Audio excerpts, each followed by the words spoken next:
ഓം ശ്രീ ഗുരുഭ്യോ നമ. ഒരിക്കൽ അമ്മ പറഞ്ഞു, തീവണ്ടി വരുമ്പോൾ ഒരാൾ പാളത്തിൽ വീഴുന്നത് കണ്ടാൽ, നദിയിൽപ്പെട്ട ഒരാൾ കൈകാലിട്ടടിക്കുന്നത് കണ്ടാൽ അത് പുരുഷനാണോ സ്ത്രീയാണോ എന്ന് നോക്കുമോ? രക്ഷപ്പെടുത്താൻ ശ്രമിക്കുകയല്ലേ ഉള്ളൂ.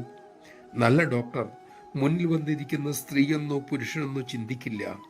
രോഗഭേദമാക്കാൻ ശ്രദ്ധിക്കും, ചികിത്സിക്കും. മക്കളുടെ ദുഃഖം കണ്ട് അമ്മ അവരുടെ കണ്ണീർ തുടച്ചു. വീണ്ടും പൊട്ടിക്കരഞ്ഞപ്പോൾ അവരെ ആശ്ലേഷിച്ചു. പിന്നെ പുറത്ത് തലോടി. എന്നിട്ടും അവരുടെ ദുഃഖം ശമിക്കാത്തപ്പോൾ മടിയിൽ കിടത്തി ആശ്വസിപ്പിച്ചു. അത് ആണാണോ പെണ്ണാണോ എന്നമ്മ നോക്കിയില്ല. അവർക്ക് ദുഃഖശമനം ഉണ്ടാകുക, അതുമാത്രമായിരുന്നു അമ്മയുടെ ലക്ഷ്യം.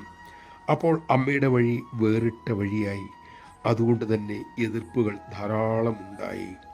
മക്കളുടെ ദുഃഖം അമ്മയുടെ ദുഃഖമായി മാറി. മക്കളുടെ സന്തോഷം അമ്മയുടെ സന്തോഷമായി.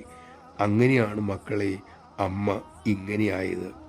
അമ്മ ഇങ്ങനെ ആകണമെന്ന് അമ്മ ചിന്തിച്ചതല്ല. അമ്മയെ വളർത്തിയതും ഇങ്ങനെയാക്കിയതും ആ പരമാത്മ തത്വം തന്നെ, നമഃശിവായ, ആ പരമ്പൊരുൾ തന്നെയാണ് അമ്മയായി രൂപം സ്വീകരിച്ച് നമ്മുടെ ഇടയിൽ വന്നിരിക്കുന്നത്. അമ്മയുടെ അമൃതമൊഴികൾ തന്നെ അമ്മ ആരെന്നതിൻ്റെ തെളിവാണ്.